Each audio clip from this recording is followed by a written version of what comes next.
Vamos a, el día de hoy vamos a estar viendo la parte de lo que es la ingeniería de requerimientos, que la ingeniería de requerimientos nos va a servir para hacer el capítulo 4, ¿verdad? Entonces eso es lo que vamos a estar platicando el día de hoy. Siempre me gusta pues siempre iniciar con un video. Entonces, ojalá no les aburre, no los aburra con tanta cosa de videos pero creo que son interesantes. Hoy vamos a hablar de otro tema totalmente distinto, ¿verdad? De esos videos, no sé si, yo creo que lo pasé, si llevaron análisis de sistemas 2 conmigo, creo que ya lo habían visto, ya lo vieron, y si no, pues, entonces, si es así el caso de que hay alguno de estos, por favor, pues volvamos a verlo, ¿verdad? Entonces voy a ponerlo, denme un momentito, vamos a ver, por acá está. Entonces, demoler, ok, y aquí está. ¿Sí lo miran? ¿Sí miran la pantalla? Inge, Muy bien. Los desarrollos mandados en todo el mundo. Esto yo ya lo he dicho varias veces, tanto que las empresas en el extranjero están dispuestos a pagar solamente para los desarrolladores con más experiencia. Por lo que si tú estás lo único que te puedo aconsejar es de que tengas paciencia y que continúes desarrollando tus habilidades. Necesitas un título profesional. No les importa si tú saliste de la universidad más prestigiosa de tu país, ya que todas estas empresas te van a realizar a ti una prueba técnica que tú vas a tener que rendir para poder medir tus conocimientos técnicos. Y en todas estas vas a tener que poder comunicarte en el idioma del país donde se encuentra esta empresa. Esto me lo preguntan bastante, así que ojo ahí, inglés. Debes poder comunicarte y título a nadie le importa, excepto quizás en Latam, pero Latam está bastante más atrasado en este aspecto.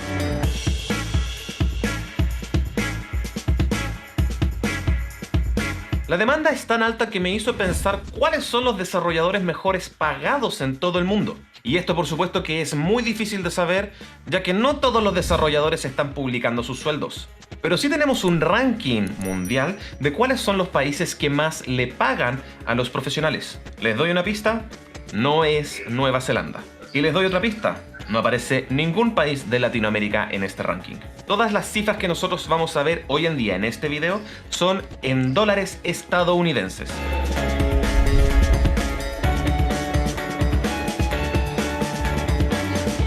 Si trabajas en la ciudad de Copenhagen, estás de suerte. Las empresas grandes pagan en promedio $91.000 al año y las startups un poco menos que eso. Dinamarca es un país que se encuentra al norte de Europa, por lo que tú podrás presumir que ese es un país bastante frío. Y si te gusta la nieve, la vas a ver en Navidad.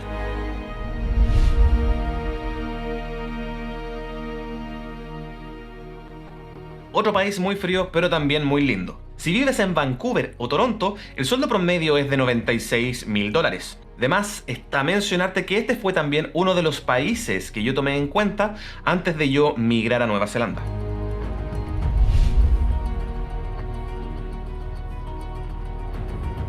Si te decides por Australia, te quiero aprovechar de mencionar que nosotros vamos a ser vecinos. La isla más grande del mundo se encuentra muy cerca de Nueva Zelanda y el salario promedio es de $105.000. Australia es un país muy bonito y luego de haberlo visitado te puedo decir que, si es que vives en la ciudad, no te vas a encontrar con serpientes en tu baño, ni arañas que quieran devorarte. Eso es muy alejado de las ciudades.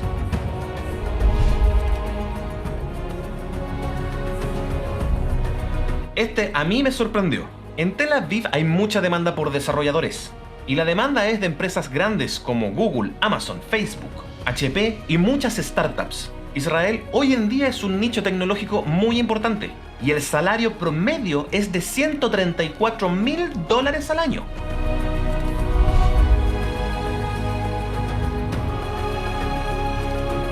Esto no debiese ser sorpresa. Estados Unidos viene invirtiendo mucho en tecnología desde hace bastante tiempo y ya está posicionado como un país enfocado en tecnología. Las empresas Big Five son todas de Estados Unidos. y siguen saliendo cada vez más empresas consideradas unicornios tecnológicos solamente en Estados Unidos. Y el salario promedio es de $200.000 al año. Y a los recién graduados se les paga en promedio $120.000. Esa cantidad de dinero es una brutalidad. Sin embargo, hay varias cosas que tú vas a tener que considerar, como por ejemplo el costo de vida de la ciudad en la cual tú te vas a encontrar viviendo. Por ejemplo, la ciudad de San Francisco, al ser un nicho tecnológico muy grande, el costo de vida que este tiene es bastante elevado. Perdón, Soy el eso que no no lo te puedo deja ir quitar. al baño. Ayuda a liberarte del estreñimiento con Metamucil.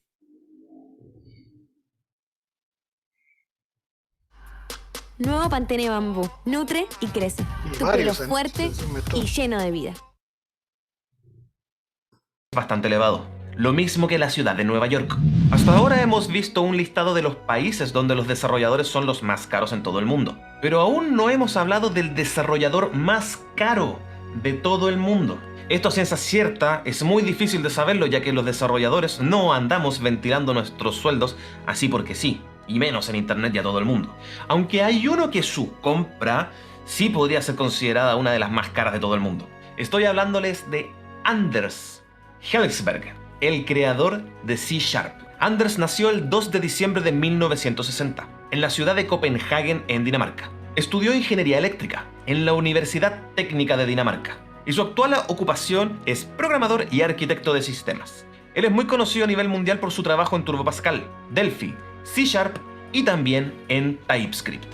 Cuando él se encontraba trabajando en la empresa de Borland, Turbo Pascal se convirtió en el producto comercial más exitoso de toda la compañía, y él también lideró el equipo que creó Delphi, que este terminó reemplazando a Turbo Pascal. ¿Pero por qué les estoy hablando yo de este tipo?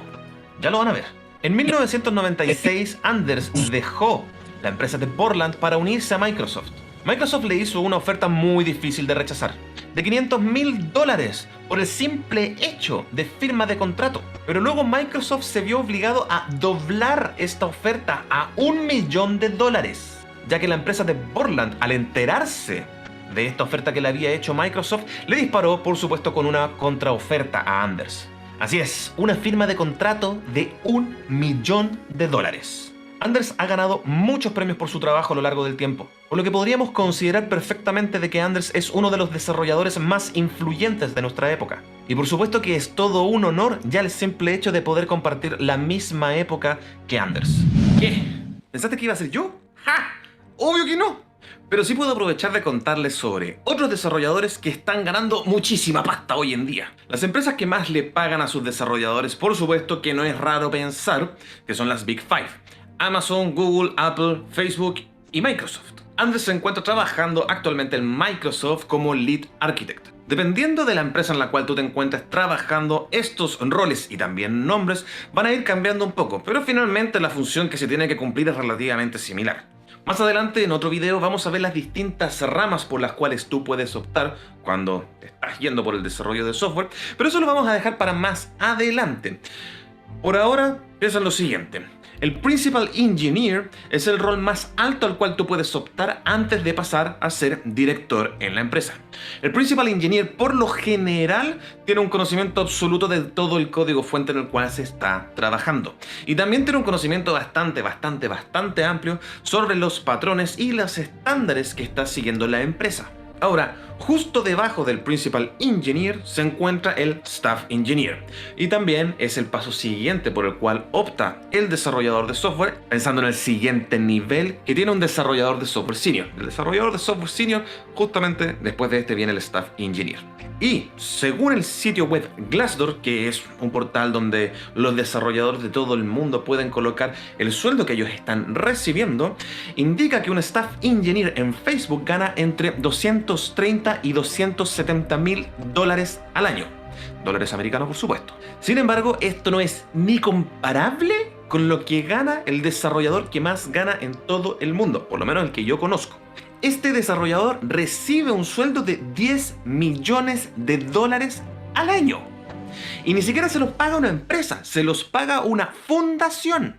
Y además, para más remate, Este desarrollador no desarrolla activamente hace muchos años. Lo que él se dedica a hacer es leer el código fuente que escriben otros desarrolladores y él decide si ese código se incorpora en la rama principal del proyecto o no. Ahora, si es que a ti te gusta el software libre, lo más probable es que tú ya sabías esta respuesta de antemano. Pero del ingeniero y desarrollador que yo estoy hablando no es nada más y nada menos que Linus Torvalds, el creador del núcleo de Linux y también del sistema de control de versiones Git. Linus Benedict Torvalds nació el 28 de diciembre de 1969 en Helsinki, Finlandia. Él estudió en la Universidad de Helsinki entre los años 1988 y 1996, donde obtuvo su máster en Ciencias de la Computación. Los primeros prototipos de Linux vieron recién la luz, por ahí rondando el año 1991, pero no fue hasta el 14 de marzo de 1994 que se lanzó la primera versión, la versión 1.0. Linux hoy en día es utilizado en todas las distribuciones de Linux, por supuesto que están utilizando Linux como su kernel o como su núcleo.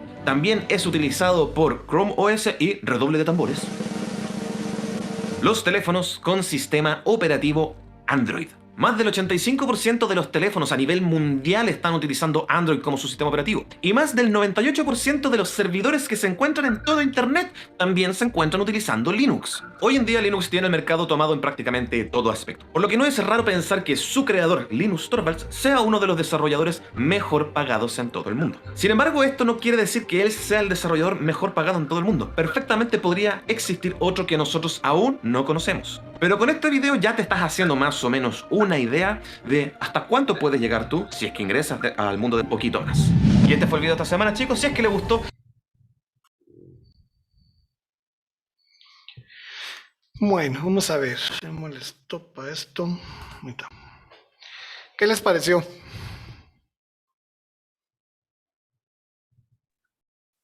Pues que hay que irnos a trabajar a otro país.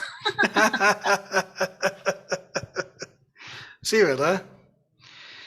Sí, digamos que viene un poco el caso y digamos me gusta ponerlo vamos al caso de que todo mundo, casi todos están haciendo desarrollo como parte de sus proyectos de graduación. Entonces dije, bueno, si todos están haciendo esto, pues quiere decir que les interesa el desarrollo. Entonces miran, digamos que si se fijan, digamos, la persona que hizo el video que tiene una serie de videos, digamos ese Hola Mundo, digamos es un sitio donde hay varios videos y digamos toca diferentes cosas.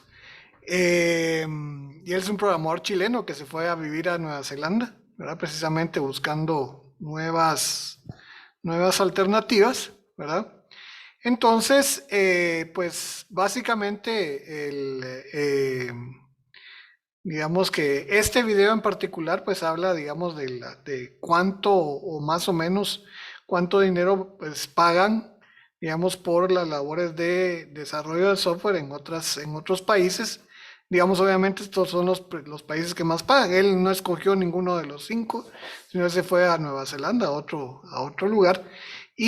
Pero digamos que, y eso sí es cierto también, digamos que él lo dice al principio, que lo que es los programadores, el desarrollo de software, al final de cuentas, ¿sí? es una de las profesiones más demandadas a nivel mundial, ¿sí? O sea, digamos que hay mucha gente que necesita desarrolladores de software y no se están dando abasto con el personal que está saliendo de las universidades y que está saliendo de sus respectivos países. ¿Ya? Y con este tema del teletrabajo, con este tema de la pandemia, pues obviamente han tenido que recurrir hacia otras latitudes a buscar gente, ¿verdad? Porque sí, digamos, es una de las profesiones que más se demanda, digamos, prácticamente todo lo que es software, digamos, necesita de gente, ¿verdad? O sea, digamos, al final de cuentas sigue siendo, digamos, el software sigue haciéndose por personas, ¿verdad? Entonces se necesita esta función. Entonces por eso me pareció interesante colocárselos, ¿verdad? ¿Algún otro comentario que quieran hacer alguno?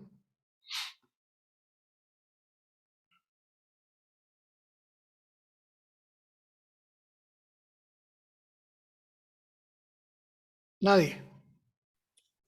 Tal vez, ingeniero, bueno, Sí. yo no sé, pero yo lo he vivido y creo que aquí lastimosamente aquí en el país no se valora. Creo que, y por experiencia propia, cuando vienen empresas o viene gente de otro país, solo por el acento son más valorados y no se valora a la gente en casa. Y creo que sí hay potencial aquí en el país, ¿no? Pero sí, lastimosamente, siempre somos como que relegados o siempre anteponen a extranjeros a gente en casa, ¿no?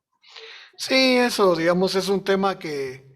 Pero fíjese que no solamente es acá, ¿verdad? Digamos, normalmente casi en todos nuestros países de Latinoamérica digamos que privilegian eso, ¿verdad? Inclusive nosotros si nos vamos, por decirle un caso, si nosotros nos fuéramos a El Salvador, por poner un ejemplo, o a Honduras, ¿verdad? Entonces nosotros, como tenemos el acento extranjero cuando lleguemos a El Salvador o llegamos a Honduras, entonces nos toman más en cuenta a nosotros por ser extranjeros que la mano de obra local, ¿verdad? Entonces sucede lo mismo aquí en Guatemala, ¿verdad? Obviamente aquí, digamos, y en América Latina ha sucedido un fenómeno que no sé si ustedes lo han visto, pero digamos, por ejemplo, hay mucha gente ahora, ¿verdad? Que digamos que está no solamente aquí en Guatemala, sino en muchos países, digamos, hay mucha gente venezolana, porque ha salido huyendo de cómo se llama, o ha salido, digamos, debido a las dificultades que hay en ese país, ¿verdad? Y se ha venido a establecer en todos los países de América Latina, sin excepción, inclusive en Estados Unidos, en algunos estados, ¿verdad? Entonces, eso también ha pasado. Pero yo creo que, digamos, es cuestión de formar, yo creo que lo que tenemos que hacer es seguirnos formando, seguirnos profesionalizando, especializarnos en algún área, ¿verdad? Digamos, eso siempre lo he dicho yo, que, digamos, la especialización cada vez es más requerida, digamos, en el área de software, ¿verdad? Porque pues obviamente cada vez los mercados son más especializados, las profesiones son más especializadas, digamos, ya no hay una persona que sea un todólogo, digamos, como incluso, digamos, digamos, yo siempre hago la analogía con la medicina, ¿verdad? Ya los médicos generales ya son muy pocos, digamos, ya la mayoría tienen que tener una especialización porque digamos que así lo ha requerido, eh, digamos, la medicina, ¿verdad? O sea, digamos, ahora, hace poco, digamos, estuvo un familiar mío con algún tipo de problema en un ojo. Entonces, digamos que ya no tuvo que ir con un oftalmólogo, sino tuvo que ir con ¿cómo fue? Era un neurólogo oftalmólogo, ¿sí? Entonces, por el tipo de problema que tenía. Y así, y digamos, y obviamente nosotros igual, ¿verdad? O sea, digamos, cada vez son más especializadas. La gente que se dedica a comunicaciones, pues ya no se dedica a otra cosa más que sean comunicaciones, y dentro de las comunicaciones se dedican a varios tipos, a ciertas especializaciones dentro de las comunicaciones, ¿verdad? Alguien se puede dedicar a switching, otros se pueden dedicar a routing, otros se pueden dedicar a security, etcétera, ¿verdad? Digamos, si nos vamos al área de desarrollo, pues obviamente yo me dedico, digamos, alguien se puede dedicar solamente a Java, alguien se puede dedicar solamente a todo Node.js y todos estos tipos de cosas que han salido ahora, los diferentes frameworks que hay. Otra persona se puede dedicar a solo lo que es administración de proyectos, así como lo he hecho yo en los últimos años, ¿verdad? Entonces, igual, digamos, hay un montón de especializaciones en el área de proyectos.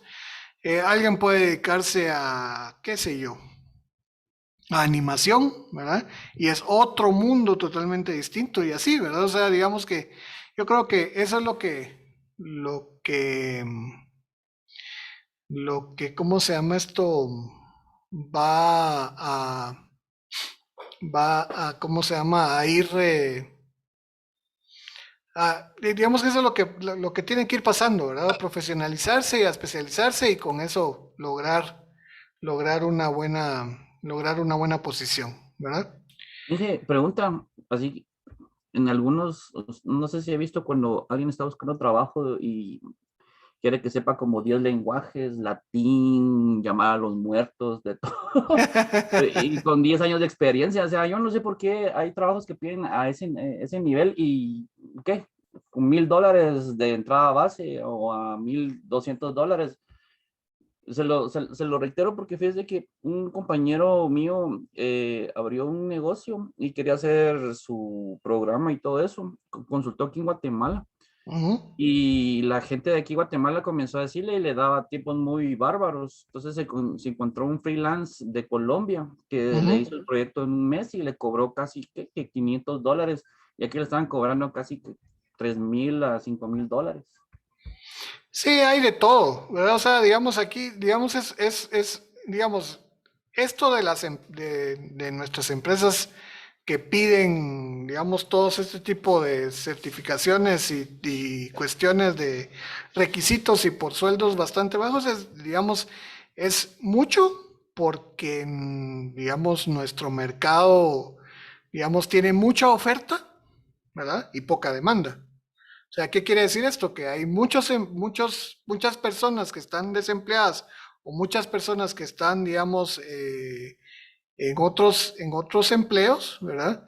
Y, eh, y, digamos, y con sueldos, digamos, bastante bajos, y entonces, y la demanda de empleos es muy poca, entonces, digamos, es cabalmente la ley de la oferta y la demanda. A mucha oferta, ¿verdad? Pero poca demanda, entonces, digamos, los empleadores lo que hacen es aprovecharse de eso para ofrecer, digamos, para lograr, tratar de buscar el mejor mercado, el mejor prospecto posible, ¿verdad? Con, digamos, el menor sueldo, ¿verdad? Y, digamos, y el otro tema, digamos, un aspecto que mencionan mucho es el tema de la edad, ¿verdad? O sea, digamos, las personas que ya tenemos cierto rango de edades ya no nos contrata nadie, ¿verdad? Entonces, es bien complicado, ¿verdad? O sea, digamos, nuestro mercado laboral es muy, muy complejo, ¿verdad? Entonces, pero básicamente es por eso. Entonces, creería que una de las opciones que deberíamos de optar nosotros es prepararnos bien y buscar también alternativas que pudieran estar en otros países, ¿verdad? Digamos, tal vez no trasladarse hacia ahí, ¿verdad?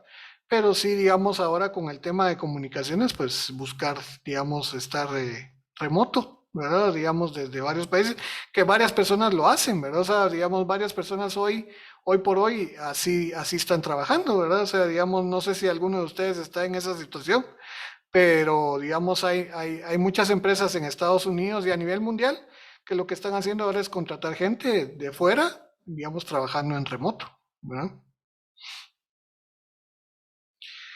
Pero sí, sí, ese es, digamos, parte del problema, ¿verdad? O sea, tenemos poca demanda aquí en Guatemala, pues, o sea, digamos, poca demanda de gente profesional y de gente que cumpla con ciertos requerimientos de, de empresas, ¿verdad? Y hay mucha gente que está saliendo.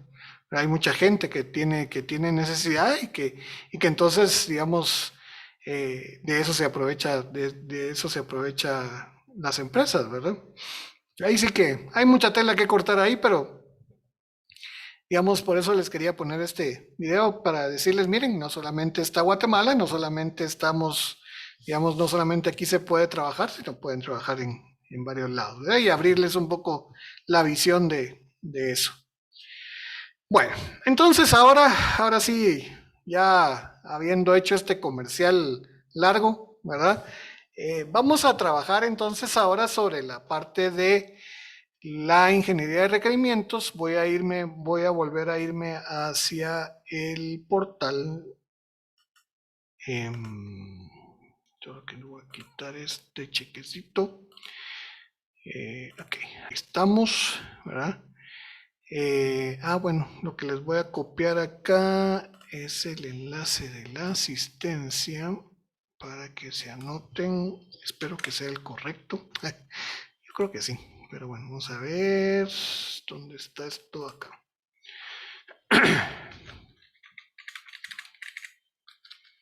Listo. Aquí está el enlace para la asistencia. Solo voy a ver si abre lo que es. No me deja. Bueno, ok. Listo. Entonces, ahí miran por favor si ese es el correcto. Esa es la asistencia de hoy. Si no me avisan. Que debería ser este que está acá también en el portal. Sí, ya está. Sí, ese Entonces es. sí. Sí, ¿verdad? Sí, aquí ya estoy viendo que Ese es. ya están anotándose. Listo, bueno. Y, ok, entonces voy a ir acá. Voy a ir a esta presentación.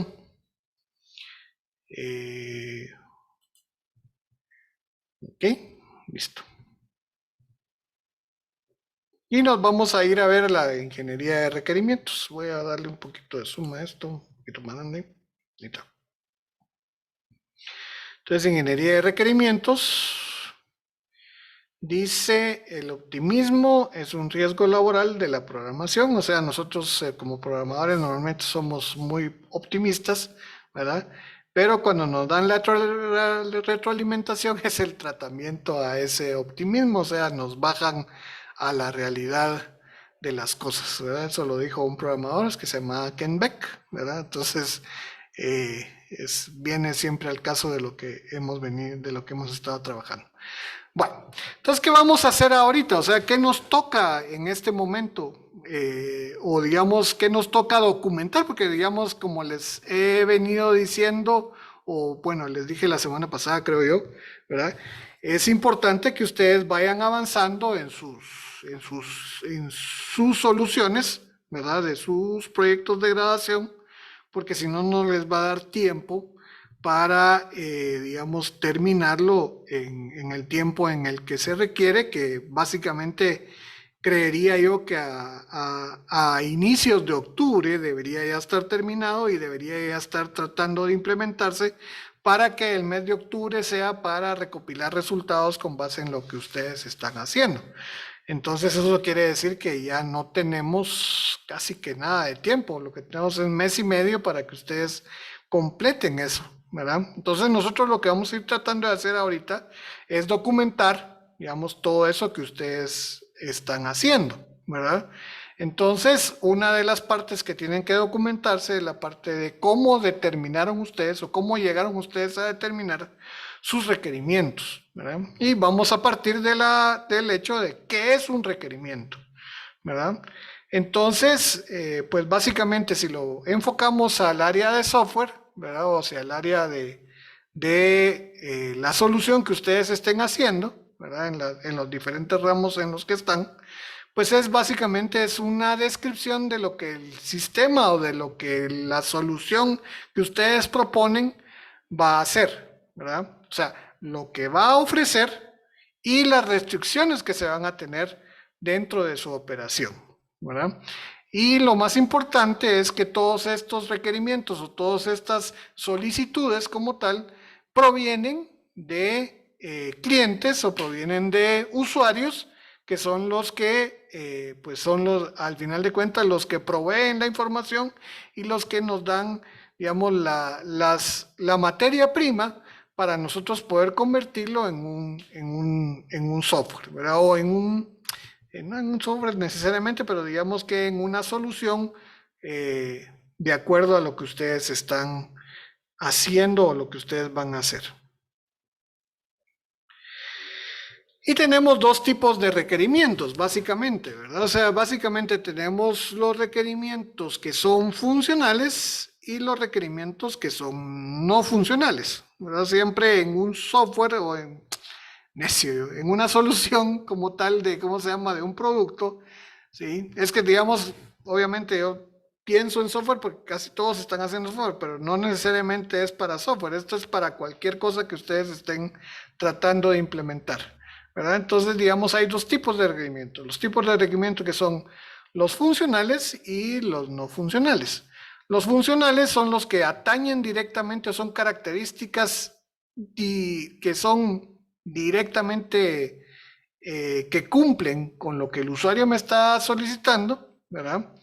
Y están los requerimientos que son los no funcionales, ¿verdad? Que son características que que una solución debe de tener independientemente de que si me la pidió o no me la pidió el usuario, y que no necesariamente, digamos, que atañen directamente a la solución que ustedes van a presentar. Esto lo ejemplifico yo normalmente, ¿verdad? Cuando ustedes están haciendo un sistema, ¿verdad? Digamos, voy a poner un sistema en general, un sistema muy general de un sistema de inventarios, ¿verdad? Entonces, un sistema de inventarios, ¿qué es lo que tiene que hacer o qué es lo que me va a pedir el usuario? Pues me va a pedir, mire, tiene que llevar un control de productos y dentro de ese control de productos tiene que hacer, digamos, toda la parte de existencias, la parte de entradas de inventario, la parte de salidas de inventario. Dentro de las entradas, pues, digamos, puedo tipificar, digamos, por ejemplo, entradas por producción, entradas por compra de terceros, entradas por devoluciones que me hace algún cliente, etcétera, ¿verdad? Entonces, y salidas, pues, digamos, normalmente las salidas más recurrentes son las salidas por venta de un producto o digamos, una salida por una promoción, etcétera. Y digamos, y ya tengo tales y tales reportes. Bueno, todos esos requerimientos, todas esas cosas que me está pidiendo ese usuario, todas esas cosas que debería de contener el inventario y que son directamente, que atañen a la función de inventario, son los requerimientos funcionales, ¿sí? No sé si voy hablando muy rápido o si me están siguiendo. Muy bien, Miguel, bien, ahí vamos. Ahí vamos. Vamos, dije, todo nítido. Va. Y por el otro lado, tengo los requerimientos que son los no funcionales, ¿verdad? Que son los requerimientos que no necesariamente el usuario me los pidió, pero que yo incluyo en mi sistema, en mi, digamos, solución, en mi solución. Digamos, en este caso siguiendo la analogía esta o el ejemplo este del inventario, ¿verdad?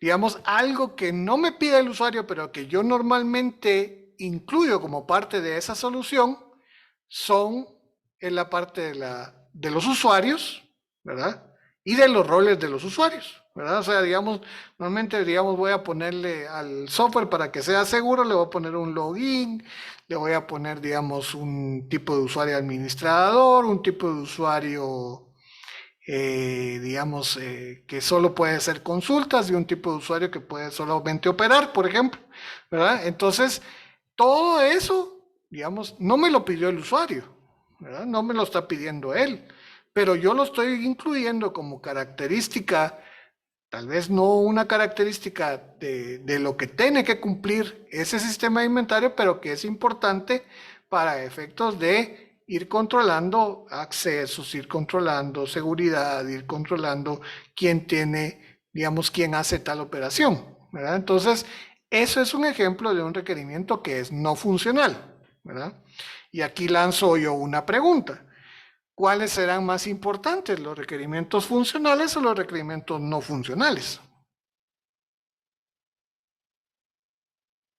¿Qué creen ustedes? Los funcionales, diría yo. Los Claro, porque funcionales es lo dice... que nos pide directamente el cliente y lo que tenemos que cumplir. Bueno, Perfecto, gracias Miguel. ¿Alguien que tenga una idea distinta a la que dice Miguel? ¿O todos están de acuerdo?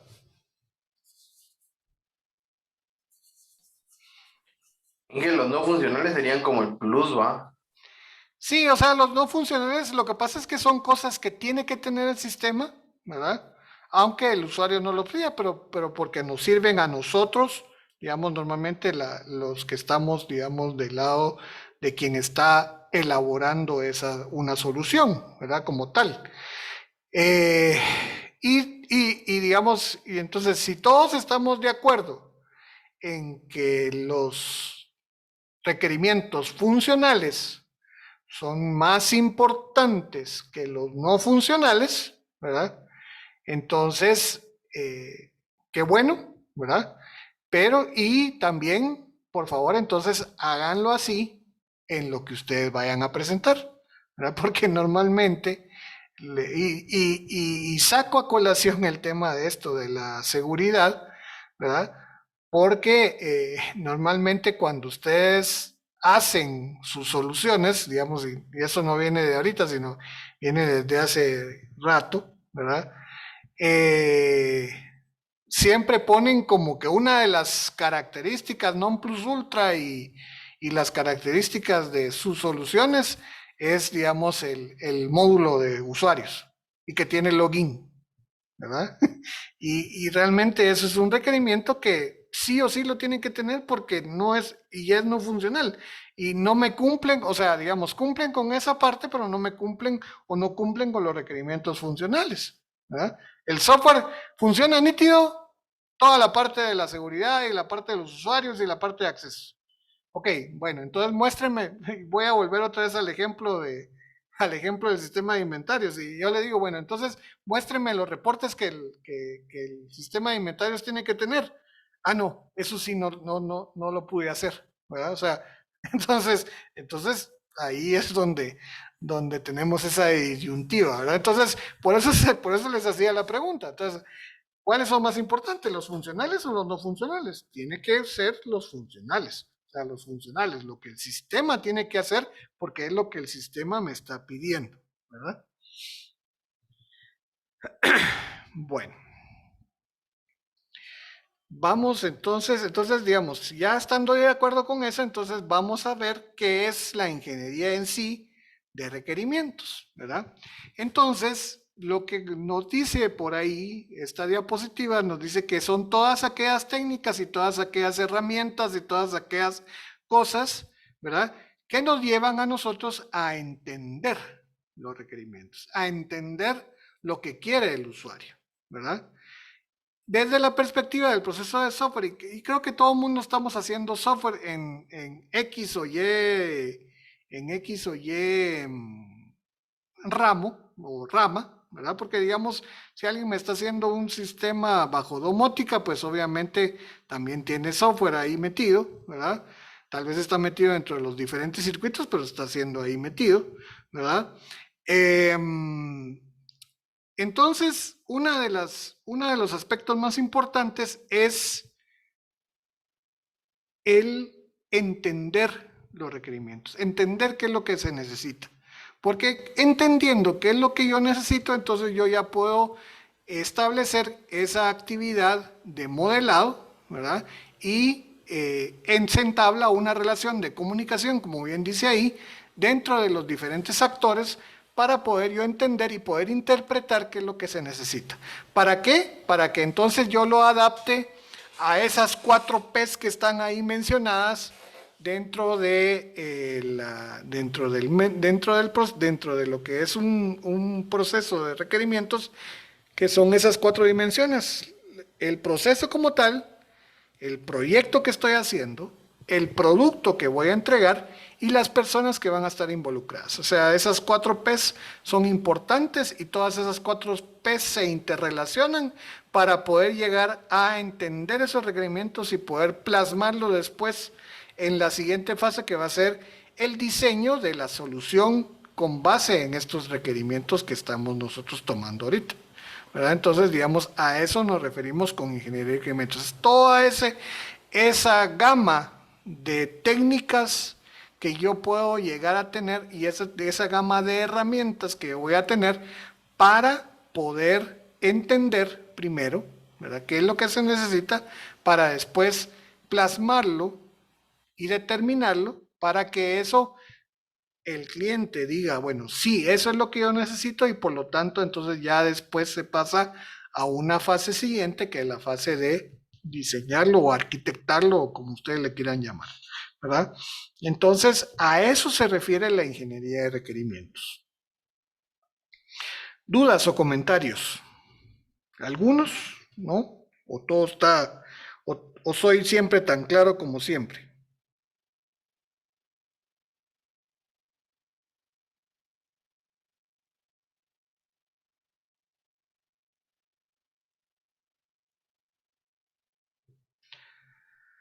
Todo bien, Inge. ¿Todo bien? Todo bien, Inge, gracias. Bueno, ok. Todo bien, Inge. Muy bien. Solo déjenme contestar esto ustedes. Ok, bueno. Y entonces, ¿cuáles son las fases de esa ingeniería de requerimientos? ¿Verdad? Pues es la fase de concepción, la fase de indagación, la fase de elaboración, la fase de negociación, la fase de especificación y la fase de validación. La fase esta última de administración, y lo voy a poner acá, vamos a escribir con otro color ahora. Vamos a ver, con este vamos a ver cómo nos queda. Entonces, digamos que todas estas que están acá, perdón por el círculo tan lindo que hice, pero se me fue el mouse, no está, hoy no estoy fino con el mouse. Entonces, digamos que, entonces toda esta parte de acá, estas fases, ¿verdad? Al final de cuentas, las administramos a través de esta última fase, que es la administración de los requerimientos. Con esta administración hacemos todos estos procesos, o se van, digamos, documentando todos estos procesos que están acá, ¿verdad? Lo primero que yo debo de hacer, y otra vez si voy a escoger otro colorcito, escogemos este amarillo, lo primero que yo debo de hacer es hacer esto. Ah, no, hasta aquí. Hasta aquí. ¿Sí?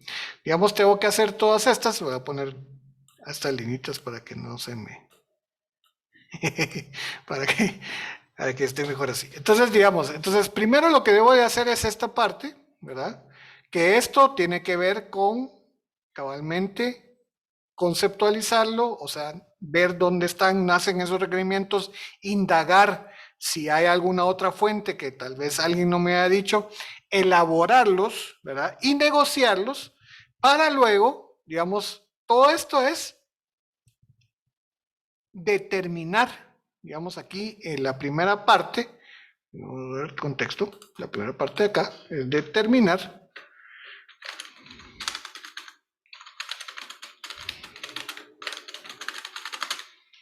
la determinación de requerimientos, ¿verdad? Que se basa cabalmente en, digamos que es esta parte de acá, y la segunda parte, que es esta que está acá, vamos a ver dónde estamos con...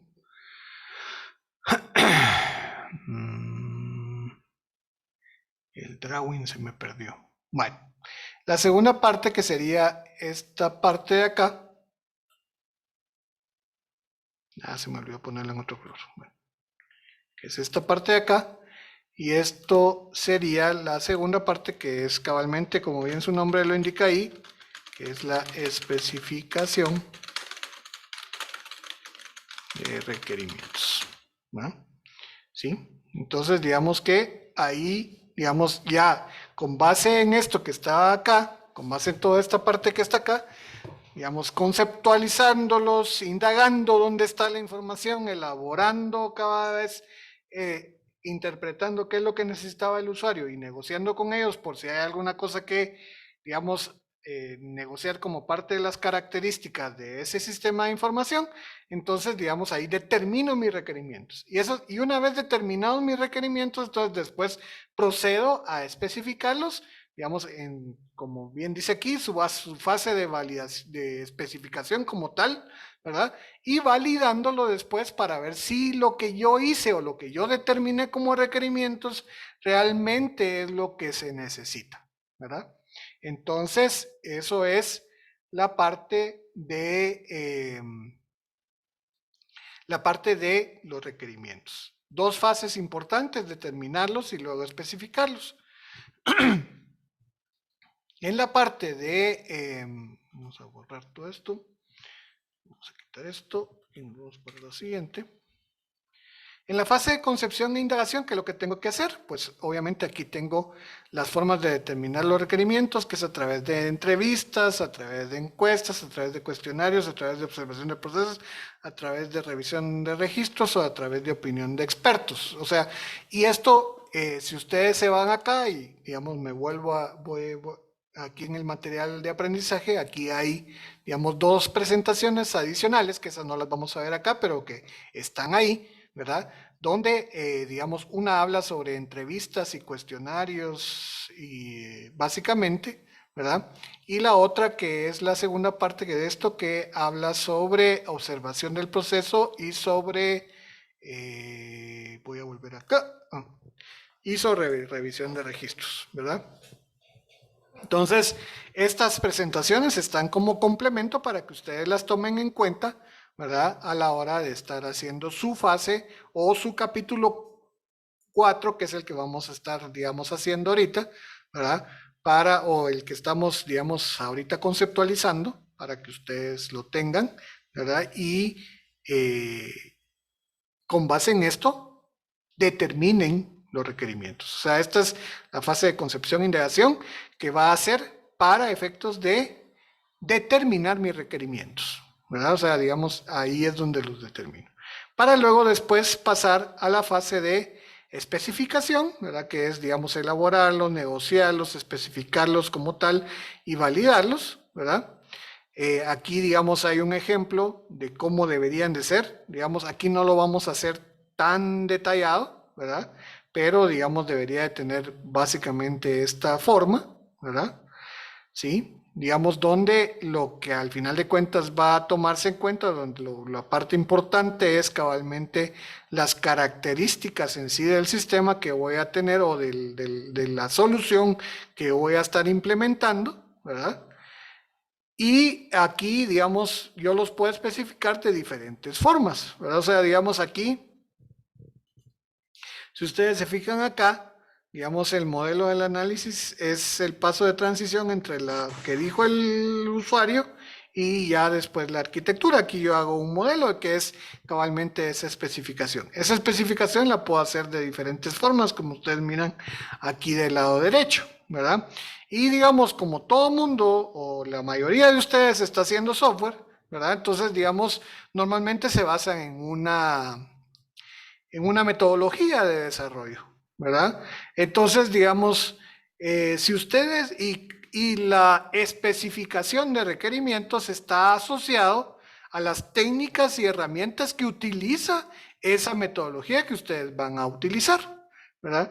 Si yo digo, bueno, ok, voy a utilizar como metodología de desarrollo, voy a utilizar RUP, ¿verdad? Entonces, ¿qué técnicas hay para yo poder determinar los requerimientos?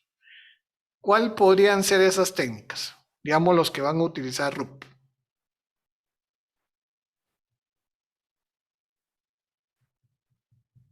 Pues en mi caso van a ser cuestionarios. Determinar requerimientos, o sea, especificar, o sea, digamos, perdón, especificar requerimientos, no determinarlos. Determinarlos sí es totalmente esta parte que digamos cabalmente, como bien dice usted, es esta parte de acá, determinarlos, pero especificarlos como tal, ¿cómo los especificaría? A través de RUP.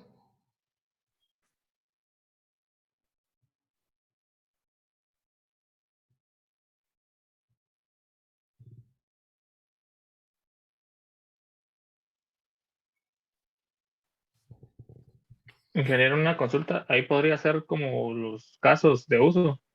Exactamente, así es, Julio. O sea, digamos, debería ser a través de los diferentes casos de uso, a través de los diferentes modelos de clases, ¿verdad? Que, digamos, por ejemplo, la parte de casos de uso van a documentar toda la parte dinámica, ¿verdad? Y la parte de modelo de clases va a determinar toda la parte estática o toda la parte, digamos, de cómo va a estar estructurado, digamos, a través de objetos, ¿verdad? Los diferentes, digamos, la implementación de los diferentes casos de uso, ¿verdad? Entonces, digamos que esos dos modelos, al final de cuentas, ¿verdad? Nos van a servir para eso. Puede ser que nos sirvan también los diagramas de colaboración, puede ser que nos sirvan los diagramas de secuencia, ¿verdad? Entonces, digamos, si yo utilizo RUP, voy a determinar requerimientos utilizando RUP, ¿ya?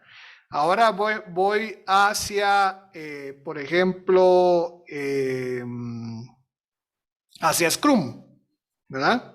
Digamos que algunos dicen que van a utilizar Scrum, ¿verdad? No soy muy partidario de eso, pero lo vamos a empezar a aceptar para, digamos, como parte de alguien que quiera determinar requerimientos como Scrum, ¿verdad? Entonces, a través de especificar los requerimientos o a través de determinar los requerimientos, ¿verdad? Con entrevistas, cuestionarios y no sé qué más cosas, ¿verdad? ¿Cómo hago yo para especificar los requerimientos de Scrum?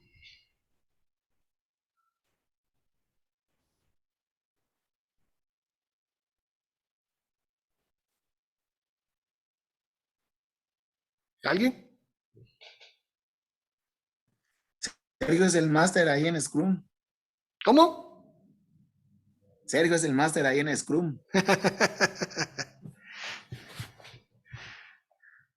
¿Cierto, Sergio, o no? No, no le creas. ¿Cuál es la pregunta, ingeniero, para cómo sacar los requerimientos en Scrum o algo así?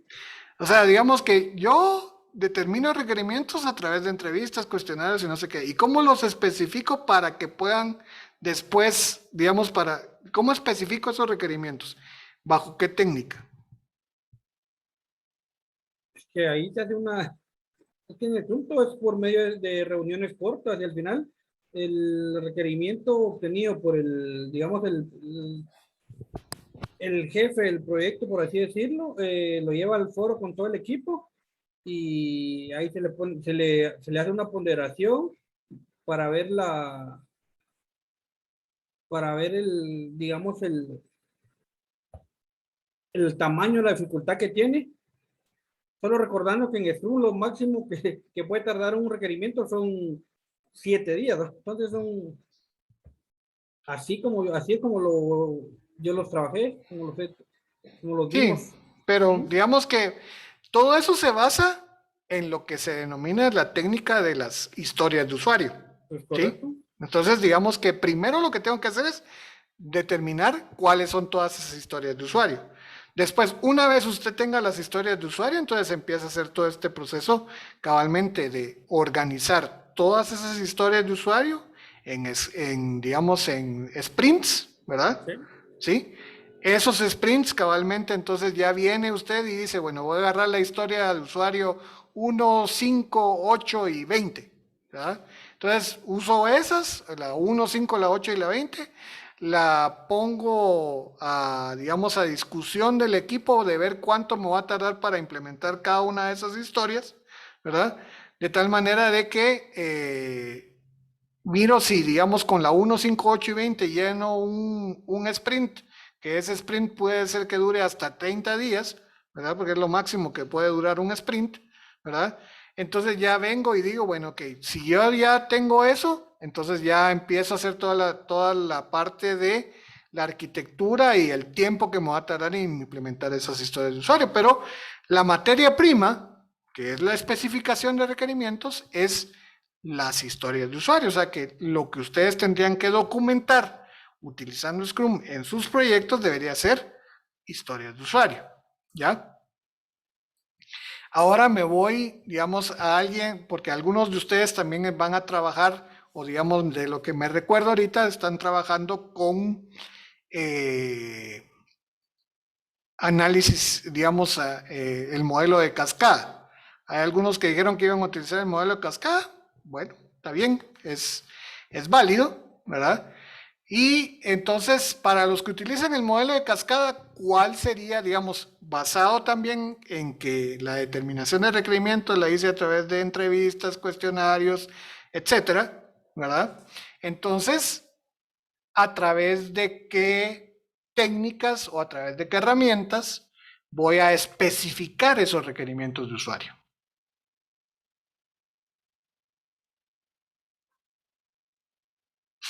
A ver quién vaya a utilizar modelo de cascada. Ahora resulta que nadie lo va a utilizar.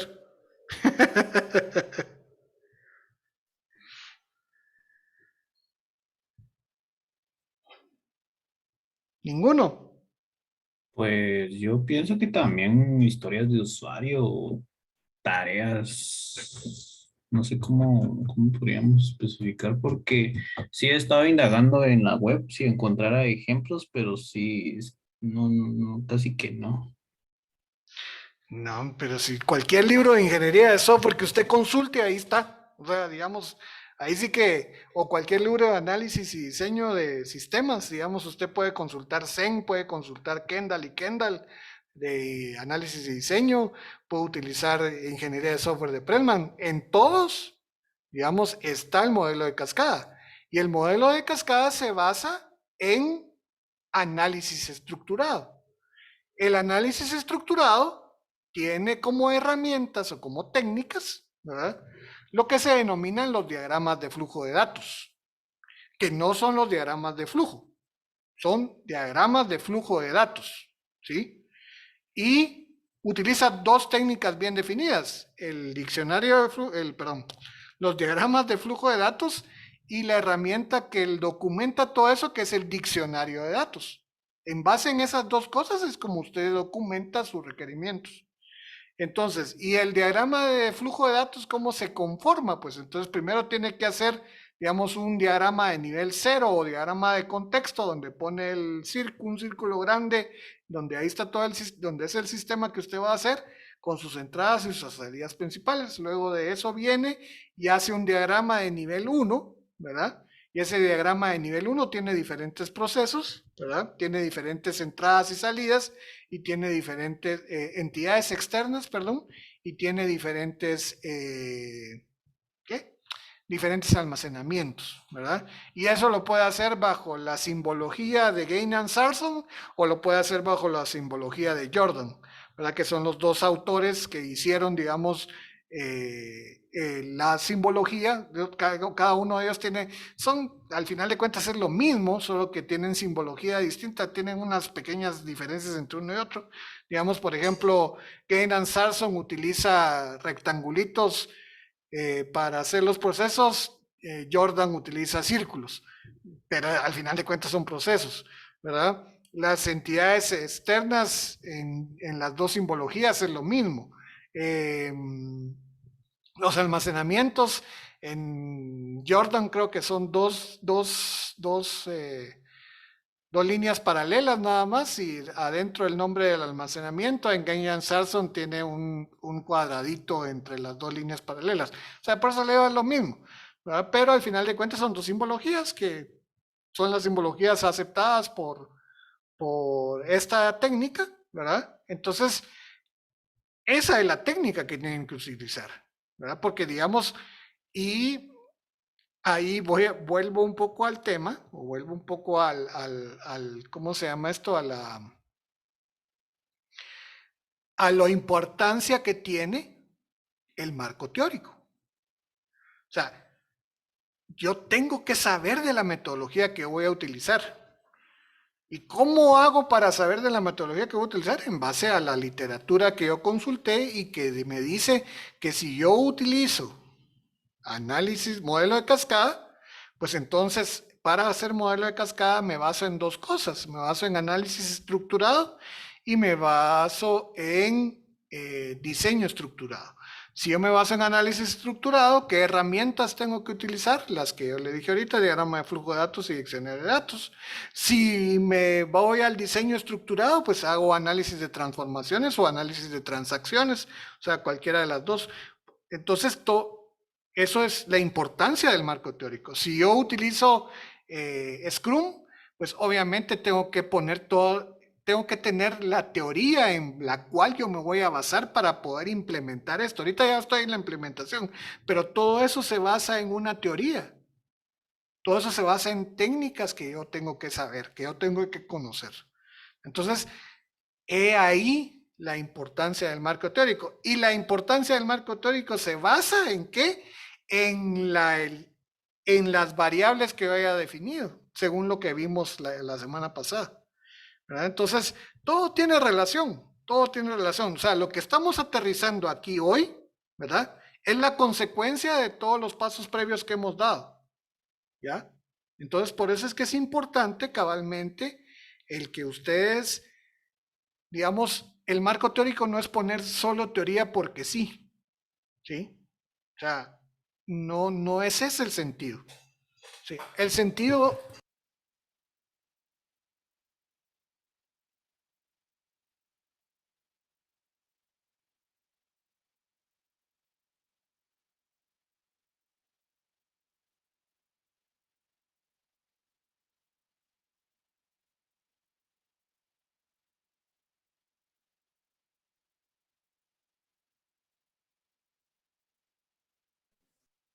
No se lo escuchó, Inge. Y se le fue el internet. No, no se me fue en internet. Ah. Es un botoncito que apacho aquí, hombre. Este. Aquí. Lo estoy mostrando ahorita. Entonces, cuando pacho. Ahorita sí me oyen. Ya. ¿Hasta dónde vieron?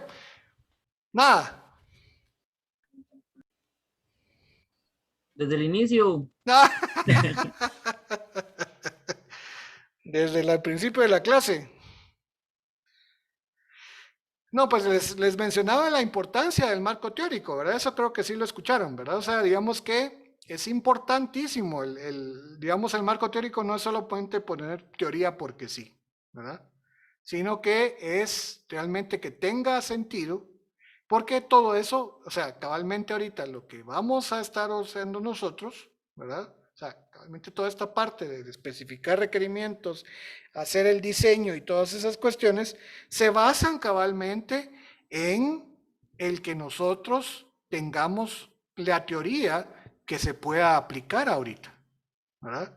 Digamos, todo esto que les mencionaba del análisis y diseño estructurado, esto está puesto en la literatura, puesto en literaturas de análisis y diseño de los diferentes autores que puedan encontrar. Digamos, si yo me voy a Pressman, si me voy a Somerville en ingeniería de software, con los libros de ingeniería de software, si me voy a análisis y diseño puramente, digamos, hay libros que solo hablan de eso, digamos, está Kendall, que es, digamos, Kendall y Kendall, que digamos, es, digamos, el referente en eso, ¿verdad? Está Zen, está Farley, que es otro que está por ahí, digamos, también. Entonces, digamos, hay varios autores. Entonces, pero toda esa literatura que está ahí precisamente para que la utilicen y la puedan aplicar ahorita acá. Digamos, si me voy a modelos de caso de uso, pues digamos, obviamente ahí tendría que estar consultando a ¿cómo se llaman estos señores? Ay Dios, a Book, a Jacobson y a Rumbaugh, que son los padres del, digamos, de los diagramas, de todo lo que es, digamos, UML y RUP como su proceso de implementación, ¿verdad? Entonces, ellos son los padres de eso, tendríamos que estar consultando literatura de estos autores o también de estos libros que también hablan, todos estos libros que les mencioné hablan también de RUP. Si me voy a Scrum, hay literatura de Scrum hasta para tirar ahora, porque digamos hay un montón de gente que está hablando de Scrum, ¿verdad? Entonces, inclusive todos estos libros de ingeniería de software, las versiones últimas, digamos, también ya hablan de Scrum, ¿verdad? De las metodologías ágiles. Entonces, me hablan de sprints, me hablan de historias de usuario, me hablan de ¿cómo se llama esto? De las iteraciones y ay, se me fue ahorita el nombre, de las refactorizaciones y todo ese tipo de cosas, ¿verdad? De, digamos, cómo hacer para poner el tiempo de las diferentes tareas para las historias de usuario, ¿verdad? Donde se hacen, digamos, digamos, hay varias técnicas, pero una técnica es decir, bueno, juntar al grupo y que el grupo diga, bueno, yo me tardo 2 horas, yo me tardo 4, yo me tardo 6, y digamos, no son ni siquiera horas, y son unidades, digamos, y entonces se toma un promedio y entonces se dice, bueno, entonces esta historia de usuario se va a implementar en 4 unidades, ¿verdad? Entonces, y ya se sortea después y se dice, bueno, la va a tomar tal persona. Y ya se van dando las reuniones de seguimiento diarias, ¿verdad? Las reuniones diarias de 15, creo que son 15 minutos máximo, digamos, y donde inclusive para que sea incómodo se hacen de pie, ¿verdad? O por lo menos esa es la teoría, digamos, cuando se hacía en presencial, ahora en virtual, pues ya se desvirtuó un poco eso, pero digamos, está todo ese tipo de cosas, o sea, pero todo eso yo se los estoy mencionando y es lo que yo tengo en mi cabeza y es lo que yo he ido, digamos, o lo que yo sé, digamos, de cada una de ellas, ¿verdad? Pero porque lo he leído, porque, digamos, en algunos casos, digamos, no sé si afortunada o desafortunadamente, pues he pasado por todas esas épocas, ¿verdad? Y pues he implementado he implementado sistemas bajo las 3 metodologías, o sea, empecé con el modelo de cascada, hice implementaciones con esas técnicas, con esos modelos, hice técnica, implementé sistemas y técnicas y todo eso con Roop. Ahora pues me ha tocado también ya hacer, digamos, algunos proyectos ya no bajo el esquema de programador o de arquitecto, lo que sea, pero sí me ha tocado administrar los proyectos bajo estas metodologías, ¿verdad? Entonces, pues he vivido toda la historia esa, ¿verdad? Si yo les contara, digamos, la edición de Pressman que yo conocí, ¿verdad? Se asustarían. Porque yo conocí la historia, digamos, el primer libro de Pressman, cuando yo ya daba clases, ¿verdad? La primera edición del libro de Pressman que yo conocí, ¿verdad? Hablaba de Rup como unos prototipos que estaban haciendo 3 tipos por ahí, ¿verdad? Jacobson, Rumbag y Book, ¿verdad? Hace 20 años, ¿verdad? Más de 20 años, ¿verdad? Y decían que eso era lo que iba a suceder como parte de la ingeniería de software. Ya pasó eso, ya ahora vamos ya por metodologías ágiles, entonces ya voy conociendo otras técnicas que son totalmente diferentes. Bueno, pero ahí sí que es el precio de la experiencia. No, experiencia no, de la edad. Entonces, pero son todas esas cosas, o sea, pero todo eso se basa, y perdón que me haya extendido tanto, pero digamos, se basa en teoría, o sea, se basa en el modelo teórico. Si no tienen la teoría, no pueden aplicar esto, ¿verdad? O sea, todo tiene un porqué. Y eso es lo que tenemos que buscar nosotros, ¿verdad? No solamente hacerlo porque sí, sino porque tiene un sustento científico y tiene un sustento en una teoría que lo está avalando, ¿verdad? Y que muchas personas lo están avalando como parte de esa teoría. ¿Ya? Ya me cansé. Bueno, entonces, estábamos en esto. Entonces, digamos, a eso se basa la especificación de requerimientos, ¿verdad? Entonces, por lo tanto, y luego ya después, entonces ya, una vez determiné mis requerimientos, una vez los especifiqué, pues obviamente tengo que validarlos. Y la validación, digamos, esta es una lista que pueden ustedes, digamos, hacer, ¿verdad? O digamos que ustedes pueden responder, ¿verdad? Cuando una vez ustedes hayan hecho sus requerimientos, ¿verdad? Entonces, los requerimientos están enunciados con claridad, o sea, es un cuestionario al final de cuentas, ¿verdad? Están enunciados con claridad, pueden interpretarse mal. Si ustedes dicen, bueno, ¿están enunciados con claridad? Sí. ¿Podrían interpretarse mal? No. Bueno, entonces ya está validada esa parte. Entonces, digamos, esa parte ya la tenemos. ¿El requerimiento está acotado en términos cuantitativos? Podría ser que sí, podría ser que no. Entonces, digamos, todos estos. Hay otros requerimientos que se relacionan con... O sea, este es como un checklist, ¿verdad? Para que ustedes puedan ver si sus requerimientos que determinaron a través de todas esas técnicas, pues ya están. Y al final de cuentas, ¿contra quién tienen que validarlo? Contra lo que me dijo el cliente, ¿verdad? Contra lo que me dijo el usuario. Para que entonces yo pueda validarlo y pueda decir, bueno, sí, lo que yo voy a hacer, ¿verdad? Y lo que yo voy a arquitectar después de aquí, de este punto en adelante, es lo que me dijeron que tenía que hacer. Y no me estoy perdiendo en el camino en la parte de la especificación de requerimientos, ¿sí?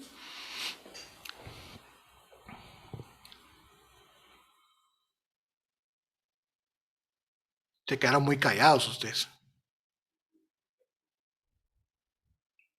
Bueno, ustedes normalmente son callados, pero hoy más callados. Estamos, lo que pasa es que está fuerte el agua, hombre. Nos dejó en qué pensar, Inge.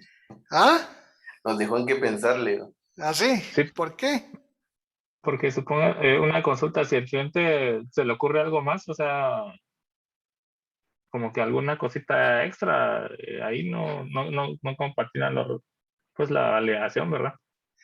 Sí, obviamente, pero digamos que cabalmente esa validación es la que ustedes, digamos que todavía pudieran hacer al momento de que cabalmente el cliente les diga algo más, ¿verdad? Porque digamos, cuando ustedes lo validan, y eso pasa a ustedes, eso es normal, eso es clásico, ¿verdad? De que, digamos, al cliente cuando se le pregunta, mire, ¿qué es lo que tiene que hacer el sistema?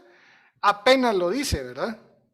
Pero cuando ustedes se lo presentan ya, digamos, ya como un borrador o como un prototipo o lo que sea, ¿verdad? Entonces ahí es donde empiezan a ponerse creativos los usuarios y empiezan a sacar de su chistera, sacan todos los trucos que, ¿cómo se llama? Que no les habían dicho antes, ¿verdad? Eso es normal que pase, ¿verdad? Ahí sí que eso es parte de la función que tenemos que tener nosotros para que, digamos, lo que nos especifiquen sea lo más completo posible. Y ahí es donde intervienen cabalmente, y por eso es que se han popularizado, ¿verdad? Cabalmente todas las metodologías ágiles, ¿verdad? Porque al final de cuentas, digamos, lo que buscan estas metodologías ágiles es que entonces, como el usuario va a estar metido en el equipo de trabajo, ¿verdad? Entonces él puede ir cambiando esos requerimientos. Eso es parte del tema de la flexibilidad de las metodologías ágiles, ¿verdad? En este caso nosotros, como estamos haciendo un proyecto un poco más acotado, estamos haciendo un proyecto que tiene una duración finita y que debemos de entregarlo sí o sí, digamos, para poder, digamos, aprobar el curso, ¿verdad? Entonces, digamos, nos da la posibilidad de que los requerimientos sean como más puntuales y que entonces pueda utilizar metodologías formales. Dependiendo del tipo de sistema en el mundo real, ¿verdad? Hay sistemas que se adaptan más a metodologías ágiles o hay sistemas que se adaptan más a metodologías un poco más tradicionales. Va a depender mucho de lo que yo quiera implementar, ¿verdad? Entonces hay de todo, ¿verdad? Pero sí, la validación, digamos, aquí en la validación es donde normalmente los usuarios, como dirían popularmente por ahí, donde saltan los conejos, ¿verdad? Entonces, digamos, donde salta la liebre y dice, bueno, pero se me olvidó tal cosa, pero me faltó tal cosa, pero no era así como nosotros lo hacemos, es de otra forma, ¿verdad? Entonces, aquí es donde ustedes pueden validar todo eso, ¿verdad? Ok, bueno, entonces, esta es, digamos, que la parte de ingeniería de requerimientos y por lo tanto, y ahora mi regalo para con ustedes es lo siguiente, digamos que es, digamos, cómo tienen que hacer ustedes el capítulo 4. O sea, no tienen que perderse en pensar cuál va a ser la estructura de su capítulo 4, yo se los voy a decir, ¿verdad? Entonces tienen que hacerlo de la siguiente forma. ¡Tarán! Ahí está. Ese es el capítulo 4. ¿Sí? Tienen que hacer una sección que se llame 4.1, que se llame determinación de requerimientos. En esa sección 4.1, ¿qué van a poner? Toda la documentación de sus fases de concepción e indagación. Según lo que vimos hoy, ¿cuáles son las fases de concepción e indagación? A ver, si alguien me dice.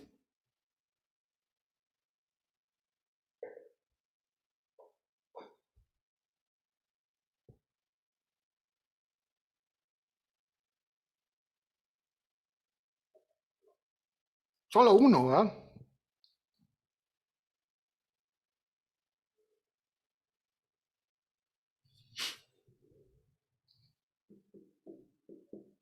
Fases de concepción e indagación, ¿alguien?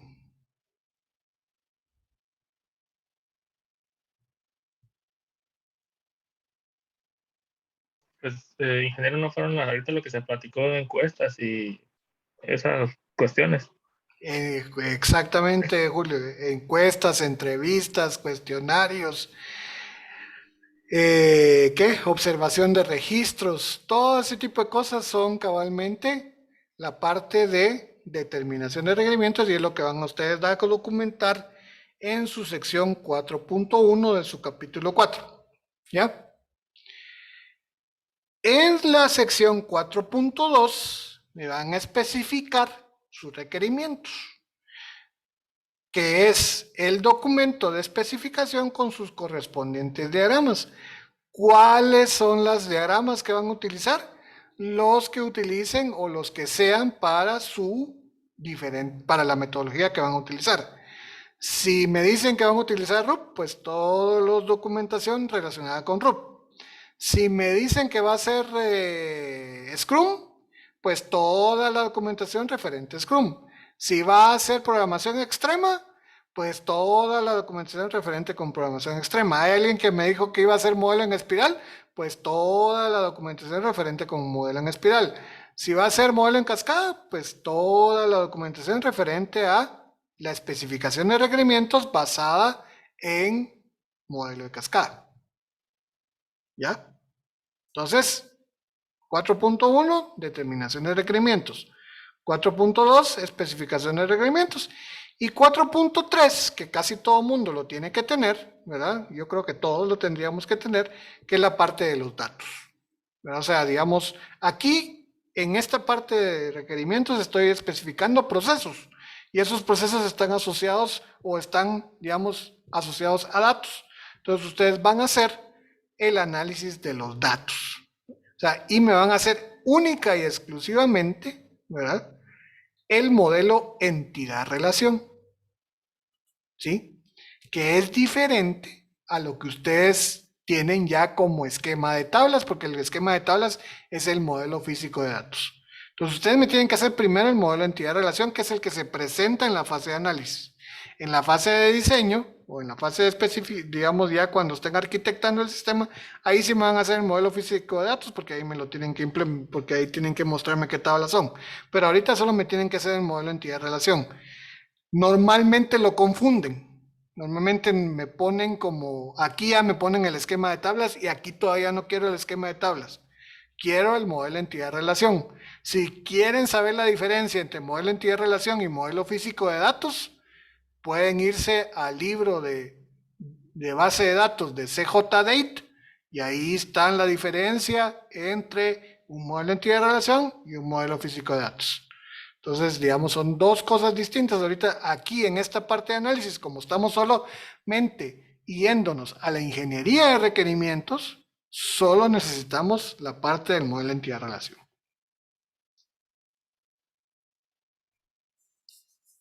¿Ya?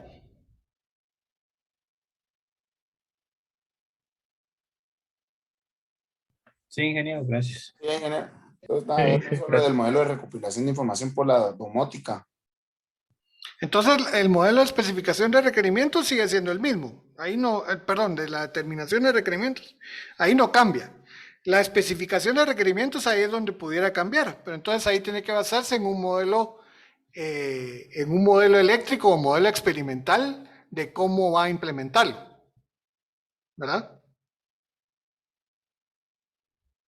Ah, ya. Sí, es que yo porque ahorita estaba viendo que como yo estoy usando el Internet de las cosas por medio de la domótica, entonces la recopilación de la información, estaba viendo yo cómo le iban a hacer.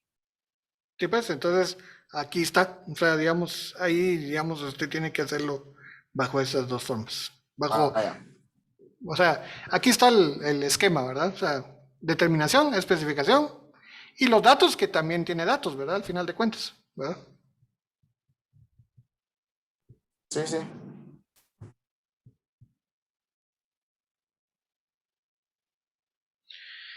Y eso sería, ¿verdad? Ahí está la presentación, ¿verdad? Para que ustedes lo miren, ¿verdad?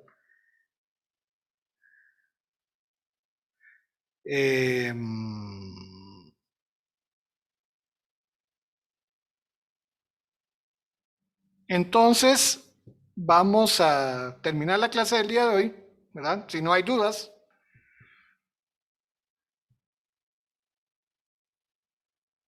Voy a dejar de compartir porque voy a compartir otro video con el video de salida. Entonces, vamos a ver acá. Esto. Vamos a la clase, video de salida. Y ahí vamos. Vamos a ver si nos deja proyectarlo.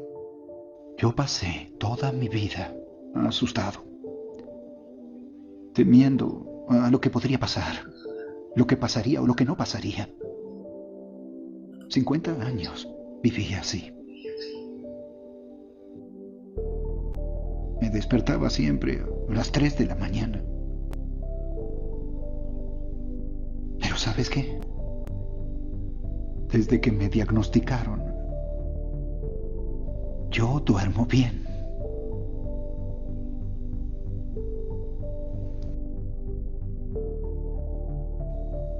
Me di cuenta de que ese miedo es lo peor de todo. Ese es el real enemigo. Así que, levántate, sal al mundo real y tú patea a ese bastardo con todas tus fuerzas en los dientes. Si te sirve de algo, nunca es muy tarde, o en mi caso, precoz, para ser quien tú quieras ser. No hay límite de tiempo. Empieza cuando quieras. Puedes cambiar o seguir igual. La vida no tiene reglas. Sácale provecho o desperdíciala. Espero que la aproveches. Espero que veas cosas que te sorprendan. Espero que sientas cosas que jamás hayas sentido. Espero que conozcas personas con opiniones diferentes. Espero que estés orgullosa de tu vida. Y si descubres que no, espero que tengas la fuerza y empieces otra vez. El mundo es otro ahora. Nadie puede ir al pasado. Solo podemos dar lo mejor. Y a veces lo mejor que uno puede hacer es iniciar de nuevo. La vida, cuando uno envejece, nos va quitando cosas. Y eso es parte de la vida. Pero nos percatamos cuando empezamos a perder cosas. Observo a mi alrededor tantos rostros jóvenes y pienso que tomé todas las decisiones equivocadas que puede tomar un hombre maduro. He dilapidado todo mi dinero. He ahuyentado a todo el que me ha querido. Y ahora ya ni siquiera resisto ver mi rostro en el espejo. Estamos en el infierno, caballeros. Créanme. Y ahí podemos quedarnos, dejar que nos hagan pedazos o pelear para volver a la luz y salir del infierno. Un paso a la vez. Yo creo que tú puedes ser cualquier cosa que te propongas. Tal vez en tu mundo, Robert. Así no son las cosas en el mío. Cambia tu mundo. En algún momento, todo saldrá mal estando allá. Absolutamente todo, y dirán, se acabó, es todo. Este es mi fin. Pueden simplemente aceptarlo o ponerse a trabajar. No hay más. Solo comienzas. Haces números, resuelves un problema. Y luego el siguiente. Y el siguiente. Si resuelves lo suficiente, seguro vuelves. Cuando era niño, mi padre se sentaba en mi cama todas las noches antes de dormir. Y él me decía: Percy, si no despiertas mañana, si resulta que hoy es tu último día en la Tierra, de lo que hiciste en esta vida. Porque si no es así, mejor comienza a esmerarte.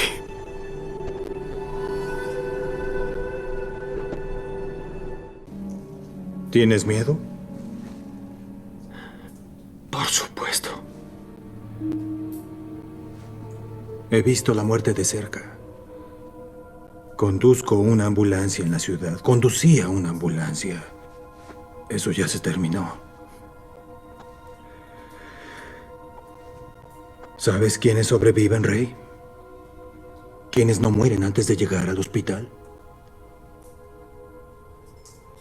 Los que mantienen los ojos abiertos. Los que te miran y piensan. Ellos sobreviven. No hay que perder la cabeza. Huir. Eso es lo que mata. Y yo me muero por vivir. El miedo es el camino al lado oscuro. El miedo lleva a la ira al odio, el odio lleva al sufrimiento. La mayoría de la gente cree erróneamente que la felicidad es la ausencia de una carga. Queremos que la vida sea fácil, sin desafíos ni dificultades. Sin embargo, es al tener una carga que podemos tener la tracción necesaria para avanzar en nuestras vidas. Cuando no cargamos con un peso sustancial de responsabilidad personal, rápidamente podemos quedarnos estancados. Según la tercera ley de Newton, todas las fuerzas vienen en pares. Para cada acción hay una reacción igual y opuesta. Los mismos desafíos inherentes a la vida hacen posible prosperar. Sin dichos desafíos, no habría nada que superar. No es posible tener los mejores momentos sin tener simultáneamente los peores momentos. Empieza a hacerlo antes de dejar que tu mente piense en el yo. Muchas veces posponemos las cosas porque rápidamente sentimos que no lo hacemos. Mi consejo es que muevas tu cuerpo sin pensar a través de la acción de la tarea como si fuera una entidad separada de tu mente. No pienses en la tarea en sí antes de comenzar. De lo contrario, encontrarás rápidamente razones para no realizarla. El principio para iniciar tu tarea es todo lo que necesitas. Un impulso suave para comenzar el trabajo. Por supuesto, esto puede no funcionar para todos, pero espero que ayude al menos a una persona. Sigue adelante.